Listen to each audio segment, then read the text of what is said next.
எனக்கு தெரிஞ்ச ஒருத்தர் ஸ்கூலில் வாத்தியாராக வேலை பார்க்காரு. அவர் பையன் சென்னையில் ஐடியில் வேலை பார்க்கான். வருஷத்துக்கு 18 லட்சம் சம்பாதிக்கான். இந்த பையனுக்கு கல்யாணமே ஏற்பாடு பண்ணலை. உடனே அந்த பையன் அங்கேருந்து ஒரு கடிதம் எழுதினான். அப்பா, எனக்கு அல்சர் வந்து விட்டது, தயவு செய்து வீட்டுக்கு சாப்பாட்டுக்கு ஏற்பாடு செய்யுங்கன்னு கடிதம் எழுதினான். உடனே ஐயா மரம் மண்டன், அவன் எதுக்கு சொல்றான்னு புரியணும்ல. இவர் உடனே இங்கேருந்து ஒரு கடிதம் எழுதினார். மகனே கவலைப்படாதே, பாட்டியை ரயில் ஏற்றி அனுப்புகிறேன். அவன் அங்கேருந்து நல்லா இருப்பா, அனுப்ப வேண்டாம், இப்போ அல்சர் தெரியாயிட்டுன்ட்டான். பையன் எதுக்கு எழுதுறாங்கிறது புரிஞ்சுக்கணும். வாழ்க்கையில் ஒருவர் புரிந்து கொள்வது கிடையாது. முதல்ல கண்ணால் கண்டதும் போய், காதால் கேட்டதும் போய், தீர விசாரிப்பது மெய். அதுக்கு தான் பட்டிமன்றம். முதல்ல இன்னைக்கு பட்டிமன்றம் எல்லாரும் ரசிக்கும், எல்லாரும் கேட்கும். ஏன் யாரா 2 பேர் சண்டை போட்டால் நம்ம எல்லாரும் பார்த்து ரசிப்போம். அதை தான் இங்கே நடக்க போது. 2 பேர் சண்டை போட போகிறாங்க. உங்களுக்கு எனக்கு என்ன வித்தியாசம்னா, நீங்கள் தூரம் இருந்து பார்க்க, நான் பக்கத்தில் உட்காந்து பார்க்க, அவ்வளோதான். இந்த கண்ணால் கண்டதும் போய், காதால் கேட்டதும் போய், தீர விசாரிப்பது மெயினா என்னன்னா, கண்ணால் கண்டது போயின்னா, திருநெல்வேலி ஜங்ஷனில் ரயில்வே ஸ்டேஷன் இருக்கு. அந்த ரயில்வே ஸ்டேஷனில் ரயில் ஏற போகிற இடத்துல ஒருத்தன் கைரேகை பார்த்துக்கிட்டு இருந்தான். அந்த கைரேகை பார்க்க ஒண்டி ஒரு கையை காமிச்சான். ஒருத்தன் கையை பார்த்துட்டு சொன்னான், இந்த கை அற்புதமான கை, இதில் ஓடுத ரேகை அற்புதமான ரேகை, அதுலேயும் ஆழமான ஒரு ரேகை அற்புதமான அர்த்தத்தை சொல்லுதுன்னா. இந்த கைரேகை பார்க்க சொன்னா, என்ன ரேகை, என்ன அற்புதமான அர்த்தம்னா, உங்கள் மனைவி உங்கள் மேலே ரொம்ப பிரியமாக இருப்பான்னா. அவ்வளோதான், சொல்லி பிடிக்கல. கைரேகை பார்த்தவொன்னே ஒரு அரை செவுட்டில் அடித்தான். இது ஆழமான ரேகவே. முந்தா நாள் அவளுக்கு எனக்கும் சண்டை. அவள் அருவாமனையை தூக்கி போட்டால் கையை கொடுத்ததில் உள்ள காயம், இது ஆழமான ரேகை அற்புதமான அர்த்தமானா சண்டை வந்துச்சு. அப்போ கண்ணால் கண்டது பொய், காதால் கேட்டது பொய். எப்படி? மேலப்பாளையம்னு திருநெல்வேலியில் ஒரு இடம் இருக்குது. அந்த மேலப்பாளையத்தில் ராத்திரி 2 மணிக்கு 2 ஏட்டையாக சுற்றி வந்துக்கிட்டே இருந்தாங்க. ஒரு வீட்டுக்குள்ளே இருந்து சத்தம் கட்டுச்சு, காலை விட்டு, கையை விட்டு, கழுத்தை விட்டுன்னு. ஒரு ஏட்டையா சொன்னார், இன்னைக்கு நல்ல கேஸ் மாட்டிட்டு கொலை நடந்துக்கிட்டு இருக்கு, டப்புன்னு போய் பிடிச்சோன்னு உள்ளே போனாங்க. புருஷன் முண்டாட்டிக்கு தையல் சொல்லி கொடுக்கா, கழுத்தை விட்டு, காலை விட்டு, கையை விட்டு தையல் சொல்லி கொடுக்கா. அப்போ காதால் கேட்டது பொய்யாயிட்டு. தீர விசாரிப்பதே மெய். என்ன தீர விசாரிப்பதே மெய்? எப்பொருள் யார் யார் வாய் கேட்பினும் அப்பொருள் மெய்ப்பொருள் காண்பது அறிவு. அந்த அறிவுக்காக இங்கே அற்புதமான ஒரு பட்டிமன்ற ஏற்பாடாகி இருக்கின்றது. குடும்பத்திற்கும் சமுதாயத்தினுடைய முன்னேற்றத்திற்கும் என்றும் பாடுபடுவது ஆண்களா பெண்களா? ஆண்களேன் பேசுவதற்கு ஆண் சிங்கம், தேனிசை தெண்டல், கோடை இடி, குமுறும் எரிமலை, நாகர்கோயில் ஜெயராஜ் அவர்கள் வருகை தந்திருக்கிறார்.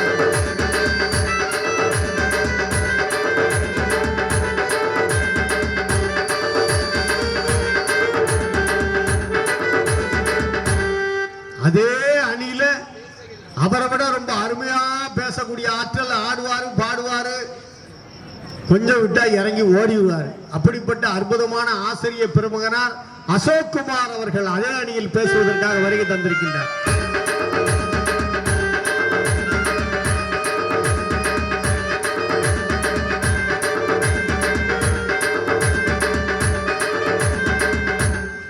இல்ல இல்ல, ஆம்பளை எல்லாம் ஒரு காசுக்கு பெறமாட்டாங்க.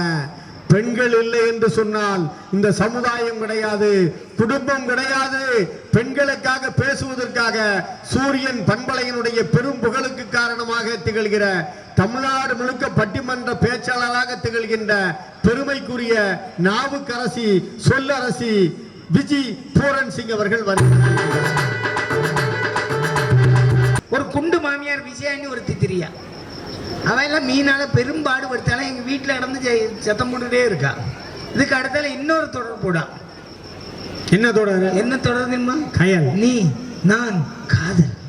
அப்படி வருதா? ஆமா, அது ஒரு காதல் தொடர். இப்படி வீட்டில் சீரியல் பார்த்தே சீரழிஞ்சு கிடக்குறாங்களே, இந்த பெண்களால் எப்படி ஒரு குடும்பத்தையும் சமுதாயத்தையும் முன்னேற்ற பாதையில் கொண்டு செல்ல முடியும்னு கேட்கிறேன் நடுவர்களே. இல்லையா? எந்த பொம்பளையாவது நியூஸ் பார்த்திருக்காளா? ஆமா, நியூஸ் வர்ற நேரத்தில் அணைச்சிருவா. அந்த நேரம் தான் சாப்பாடு வைக்குது. ஆமா, அப்போ பொது அறிவே இல்லாம என்ன இருக்கு? ஏன் வீட்டுல சண்டை வருது நடுவர்களே? ஏன் சண்டை வருது? இந்த மாமியார் மருமகள் 2 பேர் இருக்கா. 2 பேரையும் ஒரே ரூம்ல அடைச்சு போட்டு 1 மணி நேரம் கழிச்சு திறந்து பாருங்க, ஏதாவது ஒண்ணுதான் உயிரோட இருக்கும். அவ்வளவு ஒற்றுமை. அவ்வளவு ஒற்றுமை. ஆமா, அன்னைக்கு ஒரு மாமியாருக்கு சோமில்ல, அவசர அவசரமா ஆஸ்பத்திரிக்கு ஆட்டோ பிடிச்சி கூட்டிட்டு போயிட்டா.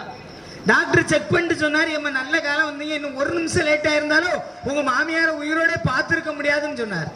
உடனே மர்மகாரி சொல்ல, ஆட்டோ டிரைவர்கிட்ட சொன்னேன், மெதுவா போன்னு சொன்ன. இந்த பாவி பைய கேட்டானா, கொண்டு வந்து எனக்கு இன்னும் இந்த ஆண்டன் ஒரு வாய்ப்பு தராமலாம் சந்தர்ப்பம் கொடுக்காமலா எதுக்கு மாமியாரை கொல்றதுக்கு.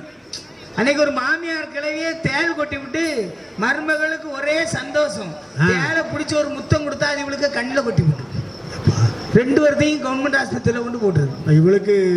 இவளுக்கும் தேள் கடி, அவளுக்கும் தேள். ஆமா, மாமியார் மருமகளிடையே ஒற்றுமை இருக்கா? எங்க இருக்கு?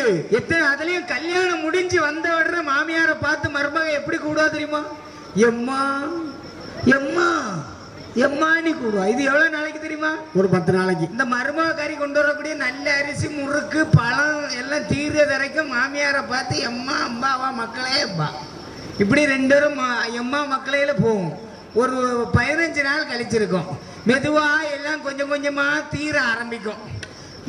அரிசி தீந்துரும், பழம் தீந்துரும், முறுக்கு தீந்துரும். மெதுவா ஆரம்பிப்பா. என்ன அப்படின்பா. உடனே மர்மகாரி சொல்லுவா, எங்க வீட்டுல எல்லாம் நாங்க அப்படியா இருந்தோம். எங்க வீட்டை சுத்தி பாலாறு தேனார ஓடும். நாங்க குடும்பத்தோட குப்புற கடந்து நீச்சல் அடிப்போம்பா. அங்க சாக்கடை தான் ஓடிட்டு இருக்கோம். என்ன சொல்லுவா, எங்க வீட்டுல நான் ராணி மாதிரி இல்லையோ இருந்தேன்பா. 5-6 மாட்டுக்கு சாணி வாரி போட்டு இருந்திருப்பா. என்ன சொல்லுவா, எங்க குடும்பம் மன்மதராசா குடும்பம். விசாரிச்சு பார்த்தா சரியான புள்ளிராஜா குடும்பமா இருக்கும். என்ன சொல்லுவா, என்ன கள்ளி குளத்துல கேட்டாங்க, தெற்கு கள்ளி குளத்துல கேட்டாங்க, வடக்கு கள்ளி குளத்துல கேட்டாங்க, வள்ளியூர்ல கேட்டாங்க, பணக்குடியில கேட்டாங்க, கலந்த பனையில கேட்டாங்க, அங்க கேட்டாங்க, இங்க கேட்டாங்க. உள்ளூர்ல விசாரிச்சு பார்த்தா ஒரு பையன் கேட்டிருக்க மாட்டான். ஏன்னா இவளுக்கு புத்தி தெரியும். குடும்பமா பக்கத்து வீட்டு கோழியை பிடிச்சி முட்டை களவாண்டது, பக்கத்து வீட்டு கொடியில கிடந்த துணியை களவாண்டது எல்லாம் தெரியும் நடுவரவுகளே. உண்மையே இது பொய் இல்ல, எல்லா இடமும் நடக்க முடியாது.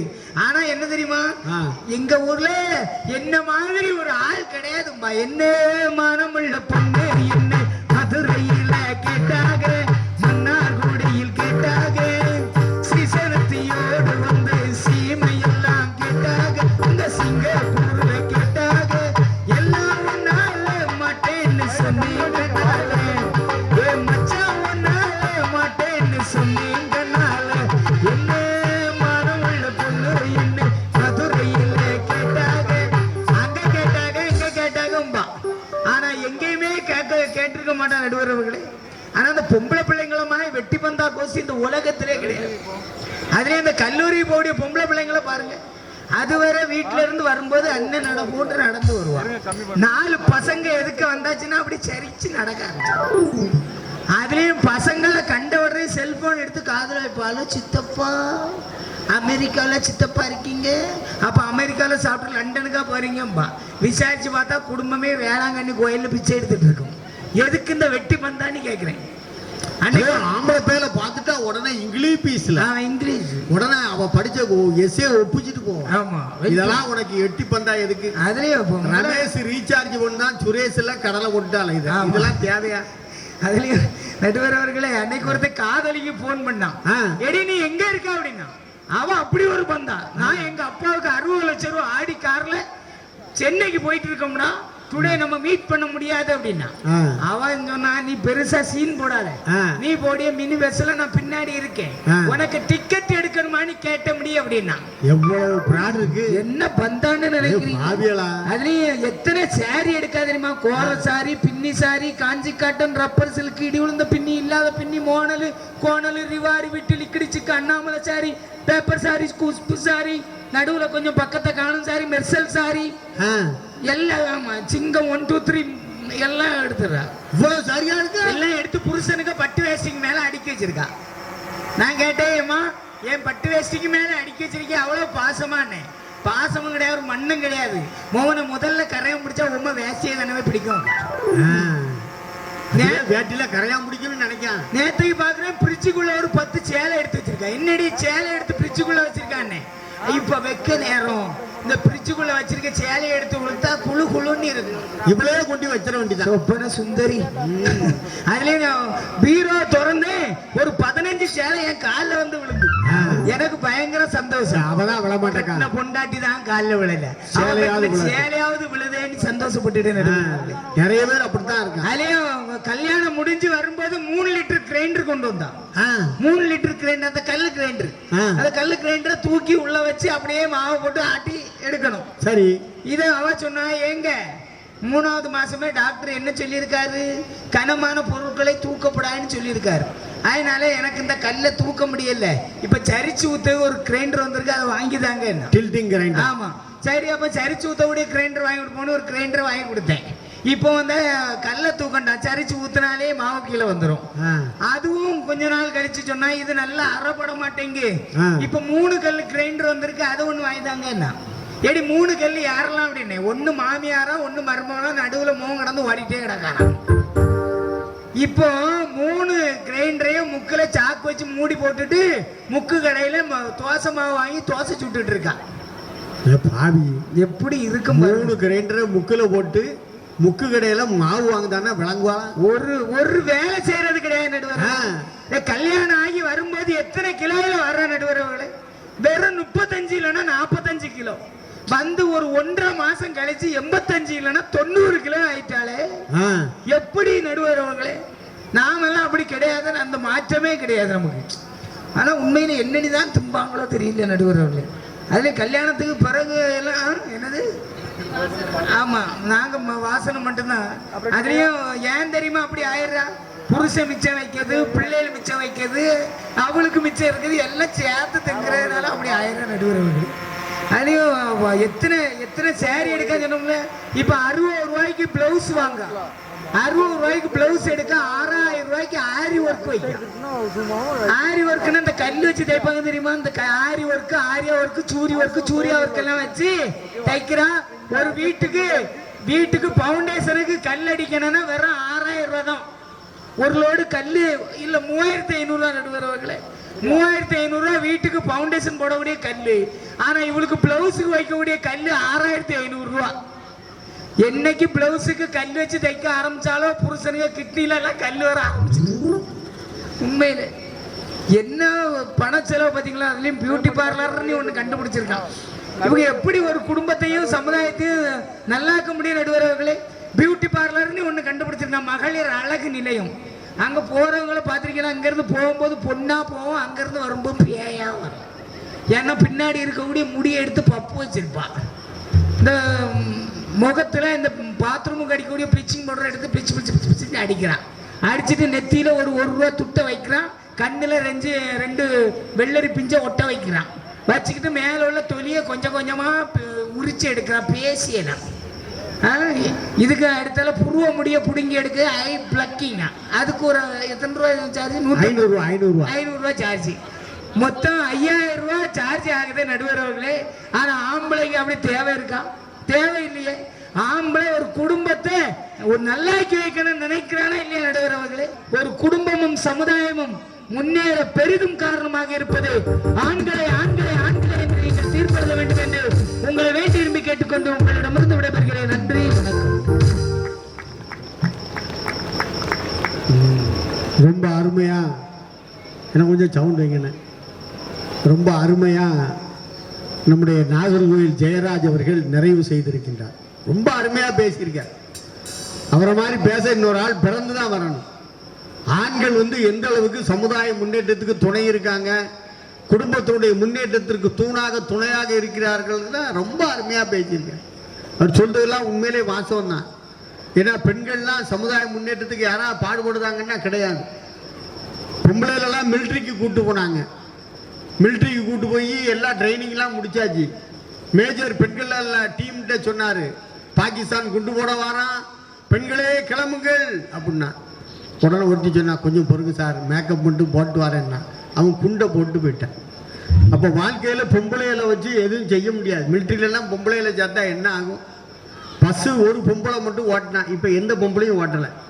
ஏன்னா டப்புன்னு பஸ் ஓட்டிகிட்டு இருக்கும்போது பேன் வந்துட்டு எடுத்தான், பஸ்ஸு கிடங்கில் போயிட்டு.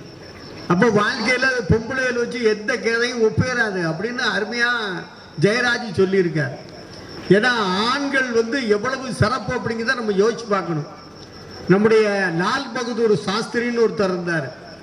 அவர் பிரதம மந்திரி நிலையில் இல்லாமல் மத்திய அமைச்சர் பொறுப்பில் இருந்தார். மத்திய அமைச்சராக இருக்கும்போது ஒரு 20ஆம் தேதி அவருடைய நண்பர் போய் அவர்கிட்ட கேட்டார், ஐயா ஒரு 20 ரூபாய் செலவுக்கு கொடுங்கன்ட்டு. உடனே அவர் சொன்னார், எப்பா என்கிட்ட செலவுக்கு ரூபாய் இல்லை. உடனே உள்ள மனைவி கூப்பிட்டாங்க, நீங்கள் கொடுத்த சம்பளத்தில் நான் 20 ரூபா மிச்சப்படுத்தியிருக்கேன்ட்டு. உடனே லால் பகதூர் சாஸ்திரி அந்த 20 ரூபாயை நண்பர் கையில் கொடுத்து அனுப்பிட்டு உடனே மத்திய நிதி அமைச்சகத்துக்கு கடிதம் எழுதினார்.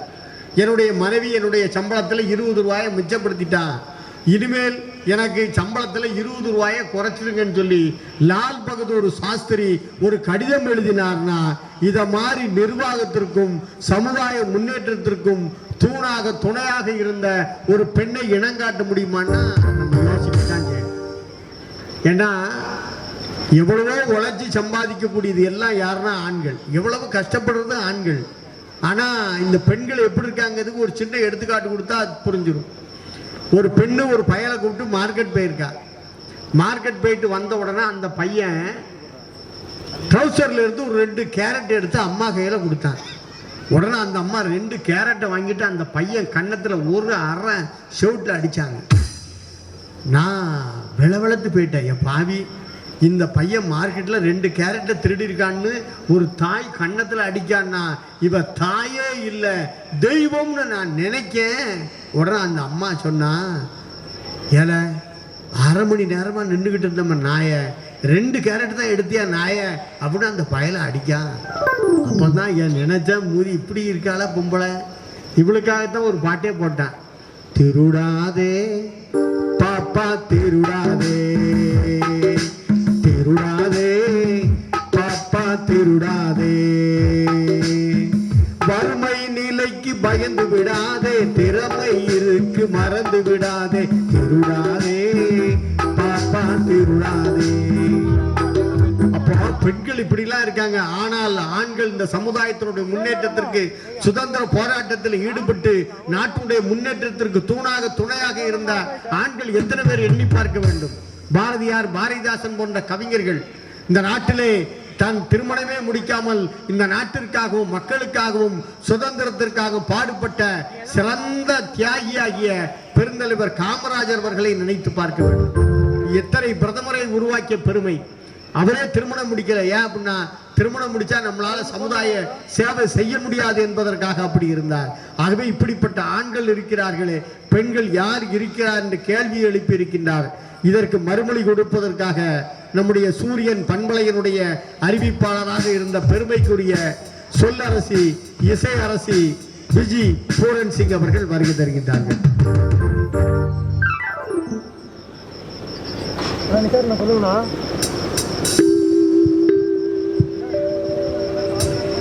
உலகம் சமநிலை பெற வேண்டும், உயர்வு தாழ்விலா நிலை வேண்டும். உலகம் சமநிலை பெற வேண்டும், உயர்வு தாழ்விலா நிலை வேண்டும். நிறைவே காணும் மனம் வேண்டும், இறைவா அதை நீ தர வேண்டும். நிறைவே காணும் மனம் வேண்டும், இறைவா அதை நீ தர வேண்டும்.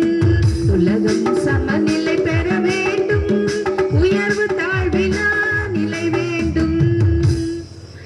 மதிப்பிற்கும் நல் மரியாதைக்கும் உரிய நடுவர் அவர்களே, வாதிட வந்திருக்கும் எண்ணணி எதிரணி பேச்சாளர் பெருமக்களே, இசை வல்லுநர்களே, கண்டு கேட்டு ரசித்துக் கொண்டிருக்கும் மாபெரும் ரசிக பெருமக்களே, உங்கள் அனைவருக்கும் இனிய இரவு வணக்கம்.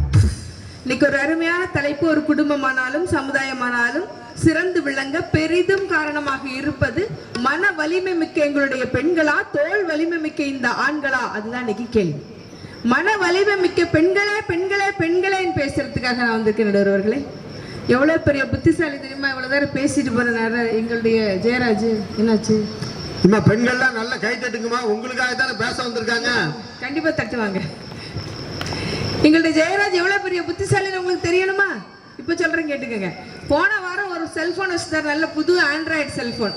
அந்த ஆண்ட்ராய்டு செல்போன் நல்லா இருக்கும். பார்த்தா 2 நாளைக்கு முன்னாடி அது கையில இல்ல, ஒரு பழைய பட்டன் போன் வச்சிருக்காரு. ஏன் நல்ல ஆண்ட்ராய்டு போன் நல்ல போன் வச்சிருந்தே என்ன ஆச்சு, இந்த சின்ன போன் எடுத்துட்டு வந்திருக்கேன் அப்படின்னு கேட்டான். அவன் சொல்றான், எல்லாம் ஒன்னாலதான்க்கா அப்படின்னா. என்னாலயா? நான் என்னடா செஞ்சேன்? அவன் சொன்னா, நான் கோயில்ல போய் சாமி கும்பிட்டுட்டு சாமிக்கு தேங்காய் உடைக்கிறது கையில தேங்காயோட நின்றுகிட்டு இருந்தேன். நீ அந்த நேரம் பார்த்து போன் பண்ண, நாளைக்கு கள்ளிக்குளத்துக்கு நிகழ்ச்சிக்கு போகணுமே, எத்தனை மணிக்கு போகணும் தெரியுமா தெரியுமா நீ பேசுன உனக்கு பதில் சொல்ற ஞாபகத்துல கீழே சாமிக்கு தேங்காயை உடைக்கிறது பதிலா என் செல்போனை போட்டு உடைச்சிட்டேன். தேங்காயை வீட்டுக்கு கொண்டு வந்துட்டா செல்போன் உடஞ்சி போச்சு, இப்ப பழைய போனை வச்சுட்டு இருக்கிறார். அப்படிப்பட்ட விவரமான ஆள் இங்க வந்து பேச வந்திருக்கிறார். இதுக்கு அடுத்து இன்னொரு விவரமான ஒரு ஆள் இருக்கிறார். வெள்ளை சட்டை போட்டு வெள்ளையும் சொல்லையுமா ஏதோ பெரிய ஞானி மாதிரி உட்கார்ந்துருக்காரு தெரியுமா? அந்த ஞானி இங்க வந்து என்னெல்லாம் ஆட்டம் போடுவாருன்னு பாருங்க. அந்த ஞானி இருக்காரு இங்க வந்து இறங்கணும்னா காரு கிட்ட செல்போன் செல்போன்ல டார்ச் இருக்குல்ல, அதை அடிச்சு அப்படியே சுத்தி தேடுறாரு. என்ன தேடுறாரு? நானும் பாரதி கேட்கிறேன், என்ன தேடுறேன்னு சொல்லு, நாங்க வேணா கண்டுபிடிச்சு தரோம். என் செல்போனை காணலன்னு தேடிட்டு இருக்கேன். ஆனா செல்போன்ல டார்ச் அடிச்சு அதை தான் தேடிட்டு இருக்கிறேன். ஆனா இன்னைக்கு செல்வி லீவு. செல்வி லீவா? யாரா செல்வி? என் கிளாஸ்ல செல்வி தான் சூப்பர் ஃபிகர். செல்வி இல்லைன்னா ஸ்கூலுக்கு போக மாட்டேங்கிறான். அந்த 5 வயசு ஒன்னாங்களாவது படிக்க பையனா? அந்த 5 வயசு பயலுக்கு தெரியுது, இந்த 45 வயசுக்கு வர்றதுக்கு தெரிய மாட்டேங்குது.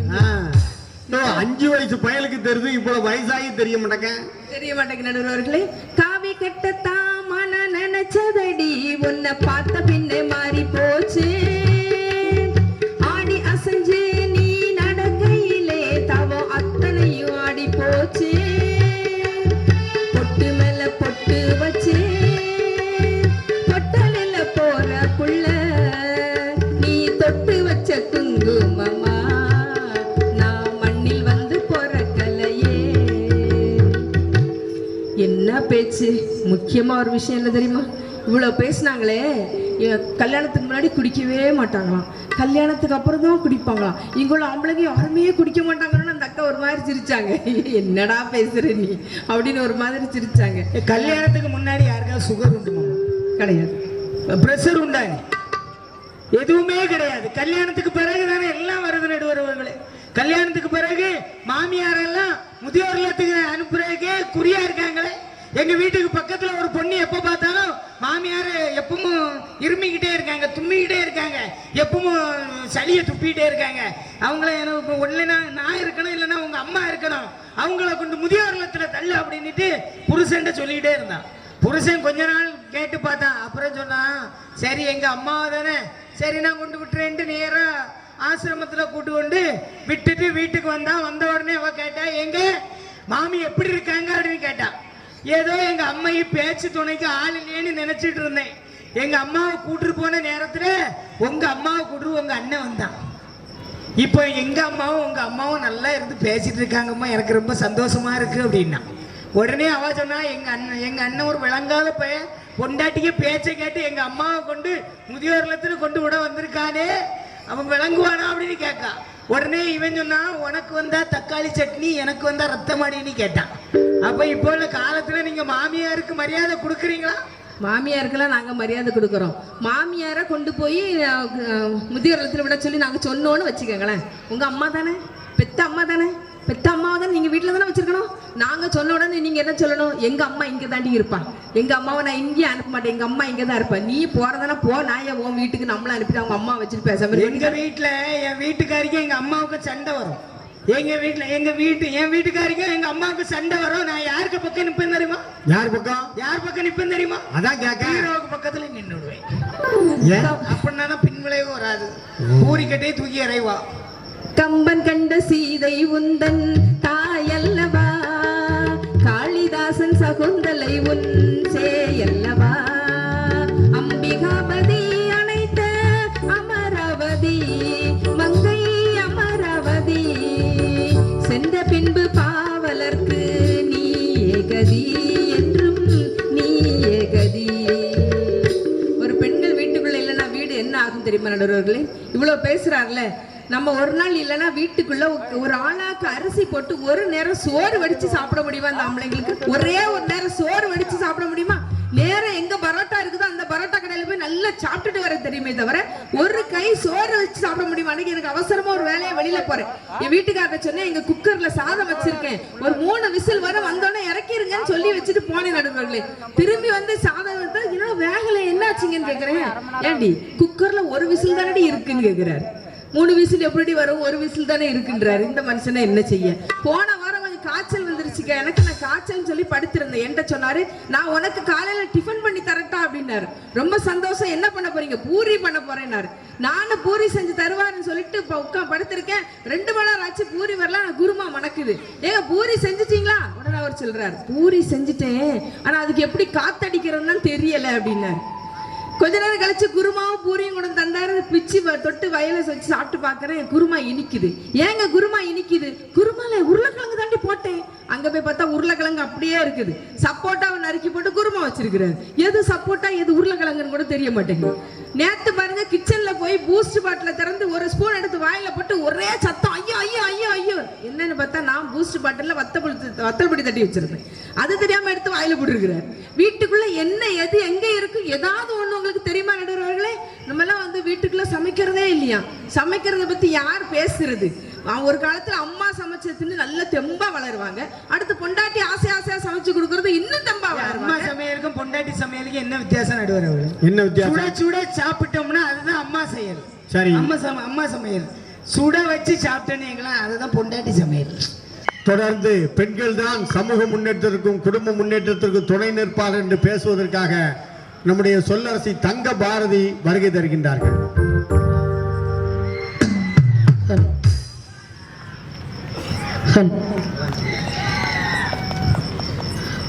பட்டு துணி உடுத்தி நடக்காமல் பாட்டு துணி உடுத்தி நடப்பவளே பைந்தமிழே, ஏட்டு சுவடிகளுக்குள் குடியிருக்கும் எழுபிறப்புக்கும் துணையான பூந்தமிழே, என் மூச்சில் குடியிருக்கும் முத்தமிழே, என் பேச்சில் பயின்று வரும் பெருந்தமிழே, உனக்கு என் முதல் வணக்கம். பாதம் தொட்ட மண்ணுக்கு முதல் வணக்கம். பட்டிமன்ற நடுவர் அவர்களுக்கு ஒரு வணக்கம். தடுப்பு சுவர் கட்ட வந்தவர்களுக்கு தலை வணக்கம். இந்த ரசிக பெருமக்களுக்கு என் மொத்த வணக்கம். நடுவர் அவர்களே, அற்புதமான தலைப்பு, அட்டகாசமான தலைப்பு, இன்றைய காலகட்டத்திற்கு தேவையான ஒரு தலைப்பு. குடும்ப முன்னேற்றத்திற்கும் இந்த சமுதாய முன்னேற்றத்திற்கும் பெரிதும் துணையாக இருப்பது யாருங்க? சத்தமா சொல்லுங்க. பெண்களே பெண்களே பெண்களே பெண்களே அப்படின்னு சொல்லி என்னுடைய கருத்தை இந்த சபையில நான் வைக்கிறேன். நடுவர் அவர்களே, ஒரு ஆண் குழந்தை பிறந்த உடனே என்ன சொல்லுவாங்க? வாரிசு பிறந்திருக்கு சொல்லுவாங்க, அப்படித்தானே? ஆண் குழந்தை உண்மையாகவே வாரிசு தான். ஆனா பெண் குழந்தைகள் தான் அந்த இறைவன் கொடுத்த பரிசுங்க. ஒரு ஆண் குழந்தை பிறந்துச்சுன்னா வீட்டுல என்ன சொல்லுவாங்க தெரியுமா? சிங்க குட்டி பிறந்திருக்கான், பன்னி குட்டி பிறந்திருக்கான். அக்கா அப்பா அவன அப்பவே மனுஷ லிஸ்ட்ல வைக்கல, கேட்டுக்கிடுங்க. ஆனா இதே இது ஒரு பொண்ணு பிறந்துனா அந்த தேவதையே வந்து பிறந்திருக்கா அப்படின்னு சொல்லுவாங்க. நடுவர் அவர்களே, ஒரு ஆண் குழந்தை அப்படின்னு சொன்னா அவ கெத்து தான். ஆனா பெண் குழந்தைகள் தான் இந்த தேசத்தின் சொத்து இந்த காலகட்டத்துல. அதனால நான் பெண்களே பெண்களே பெண்களே பேச வந்திருக்கேன். இவர நேரம் வந்து நின்று ஆட்டம் போட்டுக்கிட்டு என்ன ஆட்டம் போட்ட? ஏ அம்மா, பியூட்டி பார்லர் குடும்பம் கோயிலுக்கு போனா அங்க ஒரு குடும்பம் திங்கு திங்குன்னு ஆண்ட கதையா ஆடிட்டு போய் உட்கார்ந்து உள்ள பெண்களை பார்த்தா இவருக்கு ஆட்டம் போட தோணுதா? ஒரு 4 பொம்பளையில உட்கார வச்சா அந்த அம்மா ஏன்டா தெரியாம கள்ளிக்குளம் ஊர் மக்களை பாருங்க. தேசிய பறவையின மயில். இந்த கள்ளிக்குளம் பெண்கள்னாலே ஸ்டைல் ஸ்டைல் ஸ்டைல் உட்கார்ந்திருக்காங்க. பட்டாசுனா வெடிக்கும். எங்க பெண்கள்னால எல்லாத்துக்கும் பிடிக்கும் பிடிக்கும் பிடிக்கும். அசோக் குமார் அவர்களே வச்சுக்கிடும். வானத்துல இருக்கிறது ஸ்டார். எங்க பெண்கள், நாங்க எல்லாரும் லேடி சூப்பர் ஸ்டாருங்க. மீச வச்சவன் தான் ஆம்பளைன்னு வீராப்பா பேசக்கூடாது. கரப்பாம்பூச்சிக்கு தான் மீசை இருக்காது. என்னத்தக்கா கழிச்சு விட்டுன்னு கேக்குறேன். ஆனா பெண்களுக்கு மீசை இல்லைன்னு சொல்லாதுங்கக்கா, நமக்கும் மீசை உண்டு. அதான் ஒரு கவிஞர் அழகா சொன்னா, தாழ்த்தி வைக்கும் தேசம் உன்னை தாழ்ந்து போகாதே, வாழ்த்திடுமே இந்த வையகமும் உன்னை தாழ் பணிந்து, புலியாய் மாறும் பெண்ணே புருவமும் உனக்கு மீசையடி அப்படி சொல்லக்கூடிய சிங்க பெண்கள்ங்க. சிங்கப்பெண்ணே சிங்கப்பெண்ணே அணினமே உன்னை வணங்குமே, நந்தி கடன் தீர்ப்பதற்கே கருவிலே உன்னை ஏந்துவே, ஒரு முறை தலை குனி உன் வெற்றி சிங்க முகவமன் பார்ப்பதற்கு மட்டுமே, ஏறு ஏறு ஏறு நெஞ்சில் வலிமை கொண்டு ஏறு, உன்னை பெண் என்று கேலி செய்து கூட்டம் ஒரு நாள் உன்னை வணங்கிடு நிமிர்ந்து நில்லு. சிங்கப்பெண்ணே, அப்படிப்பட்ட சிங்க பெண்களாக்கும் நாங்க. இன்னைக்குள்ள காலகட்டத்துல சின்ன பசங்க எப்படி இருக்கா? ஒத்த பேப்பர் டெஸ்ட் எழுதிருக்காங்க ஸ்கூல்ல. ஒரு பேப்பர் டெஸ்ட் எழுதிருக்காங்க. எழுதுனீங்களான்னு கேக்குறேன். மிஸ் சிங்கம் சிங்கிள் பேப்பர் தான் மிஸ் எழுதும், பண்ணிங்க தான் மிஸ் பக்கம் பக்கமா எழுதும் அப்படின்னு சொல்றான். இப்படிப்பட்ட பசங்களுக்கு ஆண்களை கொண்டு பாடம் எடுக்க விட முடியுமா? நாங்க போகணும். தாயன் அன்பு செய்து தந்தை போல் பரிந்து சொந்த சேயன் அனைத்து பேசி செவ்விய அறிவு கூறி தூய நன்னடத்தையை கற்றுக் கொடுத்து துணையன நடந்து காட்டும் ஆய நற்குணம் உள்ள ஆசானாக ஆசிரியையாக நாங்க ஒரு அங்கன்வாடியிலே போய் ஆடல் பாடலோட அர்ப்பணிப்போட எப்படி பாடம் நடத்துறோம் தெரியுமா? ஆ ஆ சொல்லி கொடுக்கணும். எப்படி சொல்லி கொடுக்க தெரியுமா? ஏ ஆ போட்டே, ஏ அவனா போட்டே, ஏ ஈ போட்டே, ஒன்னு போட்டே, ஏ ரெண்டு போட்டே. 12 மணி ஆனோன்னு பிள்ளை சாப்பாடு தட்டை எடுத்து வச்சுக்கிட்டு சொல்ற சோறு போட்டு, ஏ முட்டையை போட்டு, ஏ குழம்பு போட்டு. இப்படி பள்ளி பருவத்திலே அர்ப்பணிப்போட இருக்கிறது ஆண்களுக்கு இல்ல நடுவரவர்களே, எங்களுடைய பெண்கள் தான். அந்த உடனே சொல்லிட்டு இருந்தாரு, பெண்கள்னா பிடிக்கவே இல்லையா, பெண்கள்னா பிடிக்கலையா, பொம்பளை எல்லாம் பிடிக்கல. அப்ப என்னது உங்க பசங்களுக்கு எல்லாம் அவனுக்கு 18 வயசு ஆனவன்னு இந்த பிள்ளைங்களை பார்த்த உடனே குறு குறு குறு குறுன்னு வருதுன்னு கேக்குறேன். எதுக்கு எங்க பிள்ளைக்கு பின்னால போறீங்க? 1 லட்சம் ரூபாய் 1.5 லட்சம் ரூபாய் செலவு பண்ணி அவங்க வீட்டுல Apache bike, Karizma bike, Bullet பைக்குன்னு எடுத்து கொடுத்தாலும் எங்க பிள்ளைங்களுக்கு ஸ்கூட்டியை கண்ட உடனே ஏன் அந்த வண்டி அதுக்கு பின்னால போகுது? ஸ்கூட்டில போற பிள்ளை கருப்பா இருந்தா விட விடுறானாக்கா என்ன சொல்றான் தெரியுமா? கருப்பட்டி வட்டே என் பக்கத்தில் வந்து ஒட்டே, கண்ணே உனது நிறமோ கருமை, அதனால் நான் அடைகிறேன் பெருமை, உன் அம்மாவோ ஒரு எருமைடி அப்படிங்கிறான். என்ன சொல்றானே? பஜ்ஜிக்கு 2 எண்டு, சமோசாக்கு 3 எண்டு, பப்ஸுக்கு 4 எண்டு, நமக்கு உனக்கு எனக்கு காதலுக்கு போண்டா மாதிரி no end no end no எண்டுங்கிறான். என்ன போல உள்ள ஆளு போய் என்னடா பேசுறான்னு கேட்டா போ குண்டு அப்படிங்கிறான். அந்த பிள்ளைங்க பார்த்து சொல்றாங்க, என்னோட தாங்கண்ணா மூச்சு, என்னுள்ளாடு பட்டாம்பூச்சி, கட்டாயம் என் காதல் ஆட்சி, கை கூடமே தந்த சாட்சி, சிந்தனையில் வந்து வந்து போறா, அவ சந்தனத்தில் செஞ்சு வச்ச தேரா. இப்படி ஆன்னு போறது யாரு? நீங்க தானே? ஆட வந்துட்டாரு. ஆடலுடன் பாடலை கேட்டு ரசிப்பதில்லே தான் சுகம். அப்படி இல்ல பாரதி, நீ என்ன சொன்ன? ஸ்கூட்டி பின்னால பையன் மாதிரி போறானா? ஸ்கூட்டி எங்க போகும் தெரியுமா? இந்த சுடிதார் இடுப்புல கட்டினா ஒருட்ட பத்திலாம் தேரப்ப குண்டு விடுவா. அவளை காப்பாத்துறது யாரு? எங்க ஆண்மகன். சும்மா இரு, 3 பேர் சாவன் 4 பேர் சாவன். நல்ல வழக்கம் பேசுங்க. சும்மாயா போறான், சும்மாயா போறான், காப்பாத்த நல்ல இனத்துல போறான். நீங்க அவனை குறை சொல்லக்கூடாது. ஆமா, அவனை காப்பாத்ததுக்கு 108 போவுக்கா? ஆமா, 100ல போவான். நம்ம பியூட்டி பார்லர்ல போறோமா? அவன் எந்த பார்லர் போறான் தெரியுமா? அவனு பியூட்டி பார்லர்ல போய் ஒழுங்கா இருக்க முடிய நாய் பரண்டி வச்சாலும் பரண்டி வச்சிரான். இங்க மாதிரி தூக்கு தூக்கா அதுக்கும் பாக்ஸ் கட்டிங் பேரு. இங்க plot number 1, plot number 2, plot number 3. அவனுக்கு மண்டையில ஓனா அப்படியே படுத்து கிடக்குதுக்கா. நம்ம கம்மல் போடுறத பத்தி அவரு சொன்னாரு. அவன் எத்தனை கம்மல் காதல போட்டுக்கிட்டு திரியிறான் தெரியுமா?